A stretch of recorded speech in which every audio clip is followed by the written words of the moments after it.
Hi అండి అందరికీ. ఈరోజు మనం నేర్చుకోబోతున్నది 9th క్లాస్ తెలుగు తీర్పు అనేటటువంటి లెసన్ నుంచి మనం మోస్ట్ ఇంపార్టెంట్ బిట్స్ అనేవి నేర్చుకోబోతున్నాం. అయితే ఇక్కడ ఈ లెసన్ ప్రాక్టీస్ బిట్స్ అనేటటువంటివి చేసే ముందుగా ఈ లెసన్ నుంచి మనం ఏం నేర్చుకోబోతున్నామంటే ధర్మబద్ధమైనటువంటి జీవితం యొక్క గొప్పతనం మరియు కరుణ, అహింస, మానవత్వం వంటి సాత్విక గుణాలను పెంపొందించుకోవడం అనేటటువంటిది మనం నేర్చుకోబోతున్నాం. నెక్స్ట్ యనాదేశ సంధి, బహువ్రీహి సమాసం, చేకాను ప్రాస, లాటాను ప్రాస, ఈ వ్యాకరణాంశాలను కూడా మనం ఇక్కడ అర్థం చేసుకోవడం జరుగుతుందన్నమాట. నెక్స్ట్ వన్ చూస్తే తీర్పు అనేటటువంటి పాఠ్యాంశానికి సంబంధించి క్రింది వానిలో సరి అయినది ఏది? తీర్పు అనేటటువంటి పాఠ్యాంశానికి సంబంధించి క్రింది వానిలో సరి అయినది ఏది? ఇక్కడ మనకి ప్రక్రియ వచ్చేసరికి ఆధునిక పద్యం అనేటటువంటి ప్రక్రియకి చెందుతుంది తీర్పు అనే పాఠం. ఇతివృత్తం అనేది పరోపకారం అనేటటువంటి ఇతివృత్తానికి సంబంధించినది. రచయిత వచ్చేసరికి జంధ్యాల పాపయ్య శాస్త్రి. సో ఇక్కడ మనకి పైవన్నీ కూడా సరి అయినవి. నెక్స్ట్ వన్, రచయిత జంధ్యాల పాపయ్య శాస్త్రి గారికి సంబంధించి సరి అయినది ఏది? సరి అయినది ఏది? ఇక్కడ తల్లిదండ్రులు వచ్చేసరికి మహాలక్ష్మమ్మ పరదేశయ్య, జన్మస్థలం గుంటూరు జిల్లా కొప్పర్రు అనే గ్రామం. మరి ఈయన కలం పేరు ఏంటి అంటే కరుణశ్రీ అనేది ఈయన యొక్క కలం పేరు. సో ఇక్కడ మనకి పైవన్నీ కూడా సరి అయినవి. తీర్పు అనే పాఠ్యాంశం ఏ ఖండకావ్యం నుండి గ్రహించబడింది?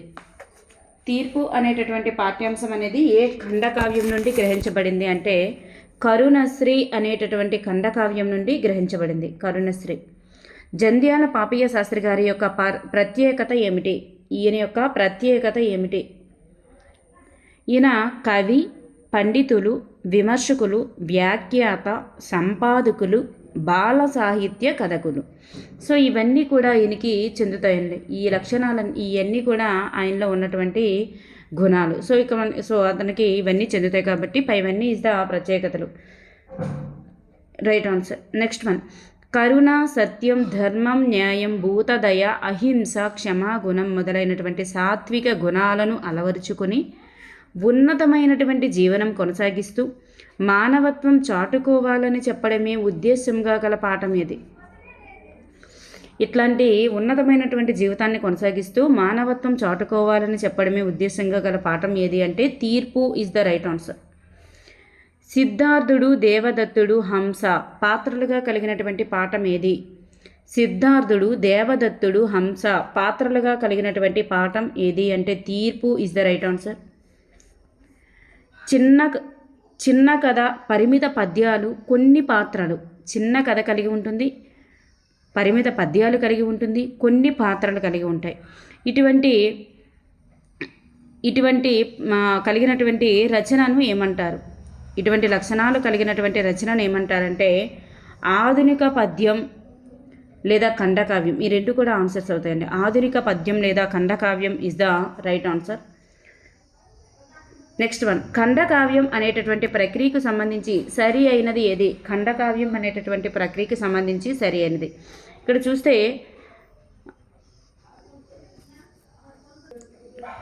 చిన్న కథ, పరిమిత పద్యాలు, కొన్ని పాత్రలు కలిగినటువంటి రచన is the right answer. Next వర్ణ పదాలకు, వ్యర్థ పదాలకు, వర్ణనలకు అవకాశం అనేటటువంటిది ఉండదండి. ఇక్కడ పనికి మాలిన వ్యర్థ పదాలకు అలాగే వర్ణనలకు అవకాశం ఉండదు. సాంప్రదాయ వృత్తాలలో ఛందోబద్ధంగా ఉంటుందన్నమాట. సాంప్రదాయ వృత్త పద్యాల రూపంలో ఛందోబద్ధంగా ఉంటాయి. చారిత్రక, దేశభక్తి సన్నివేశాలు మొదలైన వాటిని రమణీయంగా వ్యక్తీకరించడమే దీని యొక్క ప్రత్యేకత. సో ఖండకావ్యం యొక్క ప్రత్యేకతను గుర్తుపెట్టుకోండి. సో ఇక్కడ పైవన్నీ కూడా మనకి రైట్ ఆన్సర్ అవుతుంది. క్రింది వారిలో కరుణశ్రీకి సమకాలికులు ఎవరు?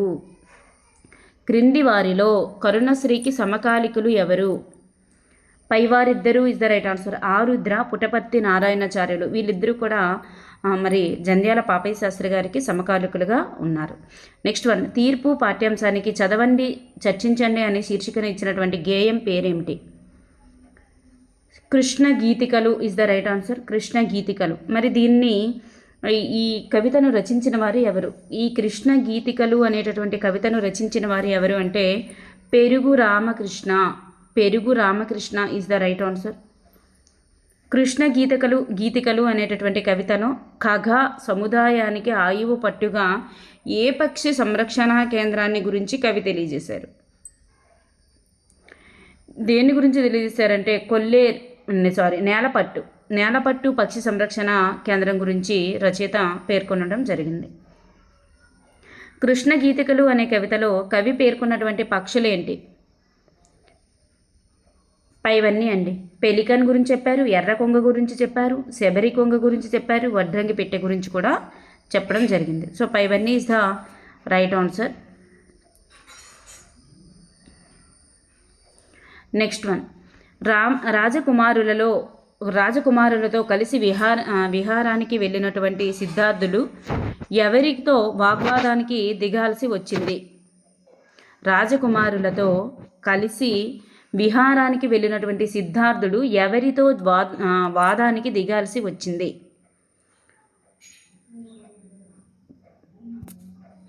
దేవదత్తునితో ఇస్ ద రైట్ ఆన్సర్.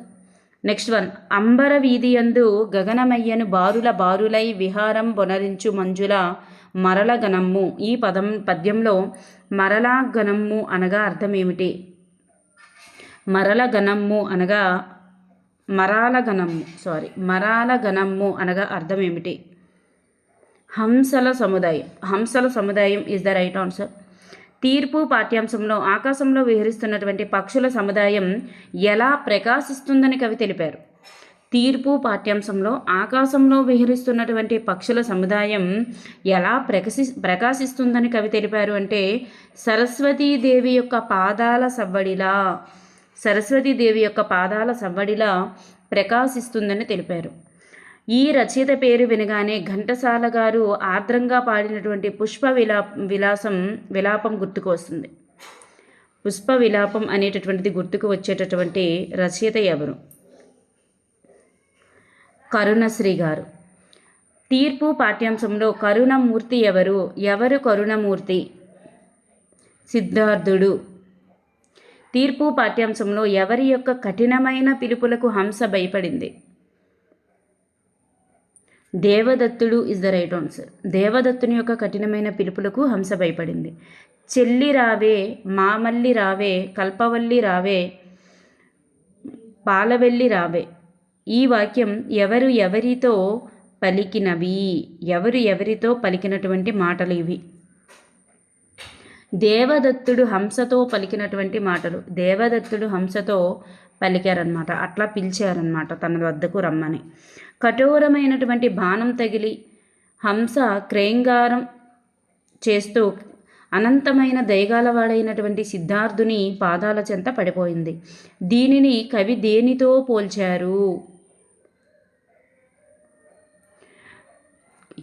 పోల్చారంటే ఆత్రముని కోపానికి గురై సముద్రంలో పడిపోయినటువంటి చంద్రునితో పోల్చారు. ఆత్రముని కోపానికి గురై సముద్రంలో పడిపోయినటువంటి చంద్రునితో పోల్చడం జరిగింది.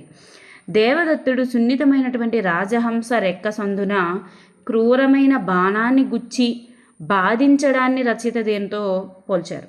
మరి అటువంటి క్రూరమైన బాణాన్ని గుచ్చి బాధించడాన్ని దేనితో పోల్చారు అంటే పున్నమి చంద్రుడు మృదువైన గుండెలో రాహువు తన క్రూరమైనటువంటి కోరలను గుచ్చి హింసించినట్లుగా పోల్చారనమాట.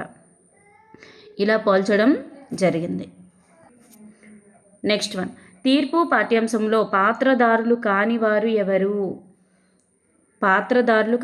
ఈ సిద్ధార్థుడు ఉంటారు, దేవదత్తుడు, హంస ఉంటారు. ఈ శాక్య భూపాలుడు అనేది చెడ్డదనమాట. నెక్స్ట్ వన్, ఎక్కడనో జన్మించి పరమేశ్వరుడు ఇచ్చిన గాలి పీల్చి ఇతరుల జోలికి వెళ్ళక ఏదో భుజించి సరస్సులలో నీళ్లు త్రాగి ఆకాశ మార్గంలో వెళ్ళేది అని కవి దేనిని గురించి వర్ణించారు? ఈ తీర్పు పాఠ్యాంశంలో దేనిని గురించి వర్ణించారు అంటే హంసని గురించి వర్ణించడం జరిగింది. శ్రీమదాంధ్ర వాల్మీకి రామాయణం గ్రంథకర్త ఎవరు? శ్రీమదాంధ్ర వాల్మీకి రామాయణం గ్రంథకర్త వావికొలను సుబ్బారావు. క్రింది అర్థాలకు సంబంధించి సరి అయినది కానిది గుర్తించండి. అంకము అనగా వడి. మరి వినుత్రోవ అంటే ఆకాశ మార్గం అండి. వినుత్రోవ అంటే ఆకాశ మార్గం. సో ఇక్కడ భూమార్గం అని ఉంది కాబట్టి ఇక్కడ ఆప్షన్ 2 సరిగా లేదు. ఆసియా అనగా నూరు, మరాలము అంటే హంస. చాలా ఇంపార్టెంట్ అయినటువంటి మీనింగ్ అండి ఇది. మరాలము అనేది హంస. నెక్స్ట్ వన్, ఈ క్రింది అర్థాలకు సంబంధించి సరి అయినది కానిది ఏది? క్రింది అర్థాలకు సంబంధించి సరి అయినది కానిది. మరి ఇక్కడ సొరు అంటే అందాలు, వారినిధి అంటే సముద్రం అండి. వారినిధి అంటే సముద్రం. మరి శశాంకుడు అంటే చంద్రుడు. దంస్ట్రా అంటే కోర. ఇక్కడ ఆప్షన్ 2 అనేది సరిగా లేదు. క్రింది పదాలు వాటి పర్యాయ పదాలకు సంబంధించి సరి అయినది కానిది గుర్తించండి. మరి ఏది సరిగా లేదు? ఇక్కడ శరము అంటే బాణము, అమ్ము. సరోవరం సరస్సు, తటాకం. కరములు అంటే చేతులు, హస్త్రాలు. అంబరము అంటే ఆకాశము. గగనం ఈజ్ ద రైట్ ఆన్సర్. ఆకాశము, గగనము అని రావాలి. ఇక్కడ బృందము అని వచ్చింది కాబట్టి ఇది మనకి సరికాదు. నెక్స్ట్ వన్, ఈ క్రింది పదాలు వాటి పర్యాయ పదాలకు సంబంధించి సరి అయినది కానిది గుర్తించండి. ఇక్కడ చూస్తే గణము అంటే ఇక్కడ గణం అంటే అర్థం సమూహము, బృందము, సముదాయము, గుంపు ఇవన్నీ వస్తాయండి. మరి అంకము అంటే వడి, ఉత్సంగం ఈజ్ ద రైట్ ఆన్సర్స్. మందహాసము చిరునవ్వు, స్మితము రైట్ ఆన్సర్. వాక్కులు అంటే మాటలు, హద్దులు అయితే రాదు. మాటలు, పలుకులు ఈజ్ ద రైట్ ఆన్సర్. ఈ హద్దులు అనేది చెందదు. సో ఆప్షన్ 4 అనేది ఇక్కడ మనకి సరిగా లేదు. క్రింది పదాలు నానార్థాలకు సంబంధించి సరి అయినది ఏది? ఇక్కడ శ్రీ అంటే లక్ష్మి, సంపద, సాలెపురుగు అనేది రావాలి. మరి ఇక్కడ రాంగ్. ఖగము అంటే పక్షి, గాలి అనేది రావాలి. రాంగ్. మృదువు అంటే చైత్రమాసము, తేనె అనేది రావాలి. సో ఇది కూడా మనకి రాంగ్. ఘృతము అంటే నెయ్యి, నీరు ఈజ్ ద రైట్ ఆన్సర్స్. నెయ్యి, నీరు అనేది సరి అయిన ఆన్సర్. ఈ క్రింది ప్రకృతి వికృతులకు సంబంధించి సరికానిది గుర్తించండి. సో సరికానిది ఏదంటే హంస, అచ్చ అనేది సరికాదు. హంస అంచ అనేది వస్తుంది. సో లక్ష్మి, లచ్చి సరి అయినది. ఇవి కూడా ఈ 3 సరి అయినవి. ఇక్కడ సరికానిది ఏది అంటే హంస, అచ్చ అనేది సరికాదు. నెక్స్ట్ వన్, క్రింది ప్రకృతి వికృతులకు సంబంధించి సరికాని దాన్ని గుర్తించాలి. ఇక్కడ చూస్తే రాక్షసి, రక్కసి అనేది వస్తుంది మనకి. రాక్షసి, రక్కసి వస్తుంది, రెక్కి అనేది కాదు. సో ఇవన్నీ కూడా మనకి సరిగా ఉన్నాయి. నెక్స్ట్ వన్, క్రింది ప్రకృతి వికృతులకు సంబంధించి సరికానిది గుర్తించాలి. వాక్కు అనేది సరికాదు. వాక్కు అంటే వాయి ఈజ్ ద రైట్ ఆన్సర్. సంతోషము, సంతసము. కఠినము, కటికి. కులాయము అంటే గూడు. ఈ 3 కూడా సరి అయినవేనండి. లాస్ట్ది మనకి సరిగా లేదు. చాలా గుర్తుపెట్టుకోండి. కఠినము అంటే కటికి. కులాయము అంటే మనకి గూడు. గూడు అనేది వస్తుంది. చాలా ఇంపార్టెంట్ అండి ఈ 2 కూడా. నెక్స్ట్, ఈ క్రింది సందులకు సంబంధించి సవర్ణ దీర్ఘ సంధి కాని దానిని గుర్తించండి. క్రింది వాటిలో సవర్ణ దీర్ఘ సంధి కానిది మనకి కవీంద్రుడు, కవి ప్లస్ ఇంద్రుడు సవర్ణ దీర్ఘ సంధి. భావాంబరము అనేది సవర్ణ దీర్ఘ సంధి. ప్రేమంకము, ఇక్కడ ప్రేమాంకము అనేది సవర్ణ దీర్ఘ సంధి. ఈ పరమేశ్వరుడు, పరమ ప్లస్ ఈశ్వరుడు, పరమేశ్వరుడు అనేది గుణసంధి అండి. ఇది గుణసంధి. సో ఆప్షన్ 2 అనేది మనకు ఇక్కడ సవర్ణ దీర్ఘ సంధి కాదు. నెక్స్ట్ వన్, క్రింది సందులకు సంబంధించి సరికా అనేది గుర్తించండి. వీధులందు, వీధులు ప్లస్ అందు ఉత్వ సంధి అండి. ఉకారానికి అచ్చు. వీధి అందు, వీధి ప్లస్ అందు, వీధి ప్లస్ అందు ఎడాగమ సంధి. సో ఇక్కడ మనకి ఉత్వ సంధి అన్నాం కాబట్టి ఇది మనకి సరికాదు. బిరబిరంజని అనేది సరళాదేశ సంధి అండి. బిరబిరన్ ప్లస్ చని, బిరబరంజని అనేది సరళాదేశ సంధి. మరి లాలన చేసే అనేది లాలన్ చేసే లాలన చేసే అనేటటువంటిది గసడదవాదేశ సంధి. ఈ రెండు కూడా రైట్ ఆన్సర్స్. మనకి ఆప్షన్ 2 అనేది సరిగా లేదు. నెక్స్ట్ వన్, క్రింది సమాసాలకు సంబంధించి సరికానిది గుర్తించండి. క్రింది సమాసాలకు సంబంధించి సరికానిది సమస్త జీవులు అనేది సమస్తమైన జీవులు విశేషణ పూర్వపద కర్మధారయం. అంబర వీధి అంబరము యొక్క వీధి షష్ఠీ తత్పురుష. మంజులమైన మరాలము విశేషణ పూర్వపద కర్మధారయం. మహాకవులు అను పేరు గల కవులు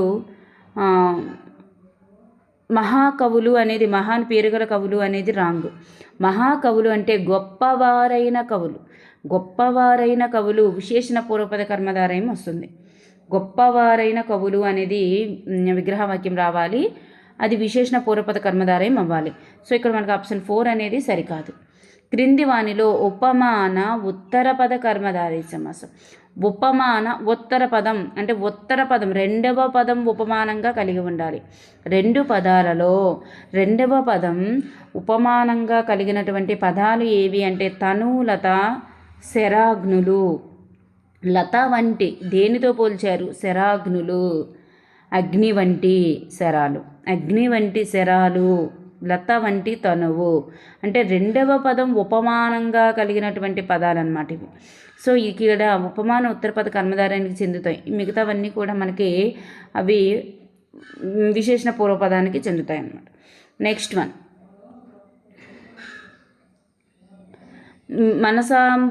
మనసాంబుజము అలాగే మహాకవులు. మహాకవులు అనేది విశేషణ పూర్వపదం. మనసాంబుజము అనేది మనసు అనేది అంబుజము రూపక సమాసం. బాణహతి అంటే బాణము యొక్క హతి అంటే దెబ్బ, బాణము యొక్క దెబ్బ షష్ఠీ తత్పురుష. దేవదత్తుడును శుద్ధోదనుడును అనేది ద్వంద్వ సమాసం. రాజ్యసభ అంటే మనకి రాజు యొక్క సభ, రాజ్యసభ. అలాగే అంబరవీధి అంటే అంబరం యొక్క వీధి. ఇవి మనకి షష్ఠీ తత్పురుష అవుతాయి అన్నమాట. నెక్స్ట్ వన్, క్రింది వానిలో ఉపమాలంకారానికి చెందినది ఏది? ఇక్కడ చూస్తే పైవన్నీ కూడా మనకి ఉపమాలంకారకే చెందుతాయండి. ఇవన్నీ కూడా పోలికకు సంబంధించినవే. ఇవన్నీ కూడా అంటే మనకి లెసన్లో ఇట్లా పోల్చడం జరిగిందనమాట. ఇవి చాలా గుర్తుపెట్టుకోండి, ఇది మనకి చాలా ఇంపార్టెంట్ అయినది. దేనితో ఎట్లా పోల్చారు అనేది. సో ఇక్కడ మనకి పైవన్నీ కూడా సరి అయినవే. ఆకాశంలో సంచరించే హంస యొక్క చలన విన్యాసం అనేది దాన్ని పోల్చారు. బాణం తగిలి తెల్లని హంస భూమిపై పడ్డాన్ని ఇట్లా పోల్చారు. బాణం దెబ్బకు హంస గాయపడడం అనేది ఇట్లా పోల్చారు. మూడు కూడా పోలికకు సంబంధించి మ్యాచింగ్ ఇవ్వచ్చు లేదా అడగవచ్చు, గుర్తుపెట్టుకోండి. నెక్స్ట్ వన్, బాణం దెబ్బకు హంస గాయపడడం రాహు కోరల్లో చంద్రుడు చిక్కడంలా ఉంది. ఈ ఉపమాలంకారానికి సంబంధించి క్రింది వానిలో సరికాని దాన్ని గుర్తించండి. సరికానిది గుర్తించమన్నారు. మరి ఇక్కడ చూస్తే ఉపమేయం అంటే ఏమవుతుంది మనకి ఇక్కడ? ఉపమేయం అనేది బాణం దెబ్బకు హంస గాయపడడం అనేది మనకి ఉపమేయం. ఉపమానం వచ్చేసరికి రాహు కోరల్లో చంద్రుడు చిక్కడం. మరి ఉపమవాచకం అంటే లా అనేటటువంటిది ఉపమవాచకం. మనకి ఇక్కడ సరికానిది అంటూ ఏమీ లేదండి. పైవన్నీ కూడా ఇక్కడ మనకి సరి అయినవే ఉన్నాయి. సరి అయినది ఏది అంటే మనకి పైవన్నీ సరి అయినవి అండి. సరి అయినది ఏది అంటే మనకి ఇక్కడ పైవన్నీ సరి అయినవే. ఇది శాస్త్ర ధర్మం ఒక ఇంత సహించిన లోక ధర్మం బిన్. ఈ పద్య లక్షణాలకు సంబంధించి సరి అయినది కానిది గుర్తించండి. మరి ఇక్కడ చూస్తే ఇది మనకి ఏది ఉత్పలమాలకు చెందుతుంది. భరణ బభరభ అనే ఘనాలు ఉంటాయి. మరి పద్యపాదంలో ఎన్ని అక్షరాలు ఉంటాయంటే 21 అక్షరాలు అనేవి ఉండవు. ఎందుకు మనకు ఉండవు 21 అక్షరాలు? వా అనేటటువంటిది మనకి 2, ఈ ఘనం అనేది మనకి చివర వగనం అనేటటువంటిది మనకి 2 అక్షరాలనే కలిగి ఉంటుంది. ఈ వగనం అనేది మనకి రెండు అక్షరాలనే కలిగి ఉంటుంది కనుక మనకి ఈ మిగతావన్నీ 3 కలిగి ఉంటాయి. సో మనకి 3 3 9 ఉంటే ఆ చివరకు వచ్చేసరికి 6 రీజర్ 18 వస్తే చివరికి వచ్చేసరికి 2 ఉంటాయి కాబట్టి మనకి ఇందులో ఉత్పన్నమాలలో 20 లెటర్స్ అనేటటువంటివి ఉంటాయి. సో యతి స్థానం 10వ అక్షరం, మరి ప్రాస నియమం అనేటటువంటిది ఉంటుందన్నమాట. సో ఇక్కడ మనకి 20 అక్షరాలు ఉంటాయి కాబట్టి option 2 is the wrong answer అనమాట. గిలగిల మందు వేయురులు గిచ్చిన కాలికి ముళ్ళు గుచ్చినన్, ఈ పద్య లక్షణాలకు సంబంధించి సరి అయినది కానిది. మరి ఇక్కడ చూస్తే ఇది చంపకమాల పద్య లక్షణానికి చెందుతుంది. నజబజ జజర అనే ఘనాలు వస్తాయి. మరి ఇందులో మనకి ఎన్ని లెటర్స్ ఉంటాయంటే 7 3s 21 లెటర్స్ ఉంటాయి. యతి స్థానం అనేటటువంటిది 13వ అక్షరం అయితే కాదు, 14వ అక్షరం వస్తుంది. మరి నెక్స్ట్ ప్రాస నియమం అనేటటువంటిది ఉంటుందన్నమాట. చూడండి, ఇక్కడ యతి స్థానం అనేటటువంటిది 11వ అక్షరం వస్తుంది అనుకుంటా, 13 అయితే కాదు. సో ఇక్కడ మనకి ప్రాస నియమం ఉంటుంది, కానీ ఇక్కడ లెటర్స్ ఎన్ని ఉంటాయంటే 21 లెటర్స్ అనేవి ఉంటాయన్నమాట. నెక్స్ట్ వన్, కొతుకులు లేక విస్తరములు గూడక శంఖకు సందునీక యద్రుత మవిలింబితంబునయి అనేటటువంటి పద్యమునకు సంబంధించి సరి అయిన దాన్ని గుర్తించండి. మరి ఇది శ్రీమదాంధ్ర వాల్మీకి రామాయణంలో ఉన్నది. దీన్ని వావికలను సుబ్బారావు గారు రచించారు. శ్రీరాముడు లక్ష్మణుడితో హనుమంతుని యొక్క మాట తీరు గురించి ప్రశంసిస్తూ పలికినటువంటి సందర్భంలో ఉన్నది. సో ఇక్కడ మనం చూస్తే పైవన్నీ కూడా మనకి ఇక్కడ సరి అయినది ఇస్ ద రైట్ ఆన్సర్ అండి. ఓకే అండి. నెక్స్ట్ వన్ లెసన్ మాటల మూట అనేటటువంటి లెసన్ ఆల్రెడీ ప్రిపేర్ అయ్యి ఉండండి, టుమారో అందించడం జరుగుతుంది. Thank you for everyone.